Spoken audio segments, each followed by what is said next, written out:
Shalom, Assalamualaikum warahmatullahi wabarakatuh. Om Swastiastu, Namo Buddhaya, Salam Kebajikan. Perkenalkan, saya Krismara Gloria Evangelina dari Psikologi, mahasiswa semester 3 Universitas Negeri Manado. Saat ini saya akan membahas tentang salah satu alat tes psikologi, yaitu tes Stanford-Binet. Tes Stanford-Binet merupakan salah satu tes intelijensi dari banyaknya tes psikologi yang ada. Tanpa berlama-lama, kita masuk pada pembahasan yang pertama. Latar belakang. Tes ini berasal dari Alfred Binet yang merupakan psikolog Prancis. Beliau juga merupakan pencipta tes IQ yang praktis untuk pertama kalinya. Terciptanya tes ini berasal dari pemerintah Prancis yang merasa rugi dengan biaya pendidikan anak-anak sekolah dasar. Sehingga pemerintah ingin memisahkan antara anak yang cerdas dengan anak yang kurang cerdas agar proses belajar mengajar menjadi semakin lancar. Dari situlah Binet mendapatkan tugas dan menjalankan apa yang dikatakan pemerintah. Seiring berjalannya waktu, pada tahun 1905, Binet dan Theodore Simon membuat skala intelijensi yang bernama Binet-Simon, yang terdiri dari 30 item yang mengukur kemampuan mental dan aspek fisiologi. Kemudian pada tahun 1916, Lewis Terman mengadakan perbaikan pada tes Binet-Simon dengan sumbangsi yang terbesar yang menetapkan indeks numerik yang menyatakan kecerdasan sebagai rasio antara mental age dan chronological age. Dari hasil perbaikan tersebut dinamakan tes Stanford-Binet.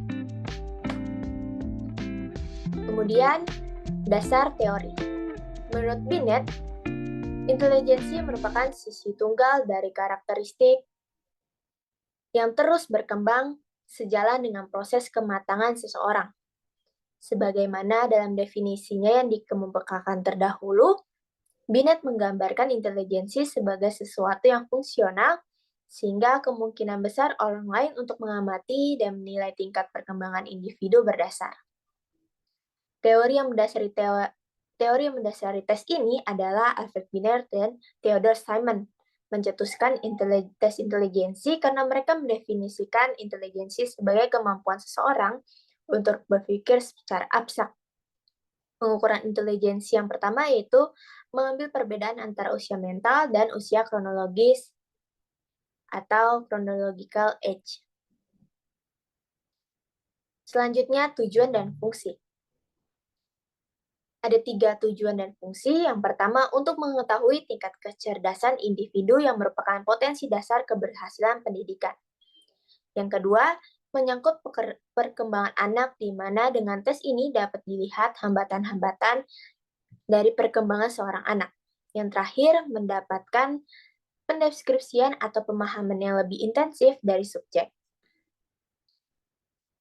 Kemudian, hal-hal yang diukur dalam tes Stanford-Binet.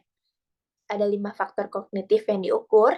Yang pertama, knowledge, yaitu kemampuan untuk menyerap informasi secara umum yang telah terakumulasi seiring waktu melalui pengalaman di rumah, di sekolah, atau di tempat lain. Yang kedua, working memory, kemampuan untuk memproses dan mempertahankan informasi verbal dan non-verbal serta menginterpretasikannya. Yang ketiga, field reasoning, di mana kemampuan untuk menyelesaikan atau memecahkan masalah-masalah baru. Yang keempat, visual spatial processing, di mana kemampuan untuk mengenali hubungan antar objek-objek tertentu, mengenai orientasi spasial, dan menganalisis pola. Yang terakhir adalah quantitative reasoning, di mana kemampuan untuk memecahkan masalah dengan angka dan kalimat, serta memahami konsep dasar angka. Selanjutnya adalah administrasi tes, di mana ada 5 tahap dalam administrasi tes ini. Yang pertama, prolog. Prolog itu berisi tentang ucapan terima kasih atau pembukaan sebelum tes dimulai. Kemudian dilanjutkan dengan menjelaskan tujuan pemeriksaan psikologis, menjelaskan prosedur tes, dan menanyakan kesiapan dari tes tersebut. Yang kedua, pengecekan peralatan yang digunakan dalam tes. Kemudian yang 3, pelaksanaan tes tersebut. Yang keempat, proses scoring atau proses penilaian. Yang terakhir, pembuatan laporan. Demikian penjelasan tentang tes Stanford Biner. Semoga dari penjelasan tadi dapat bermanfaat bagi teman-teman yang menonton. Jangan lupa like dan komen video ini. Sampai jumpa!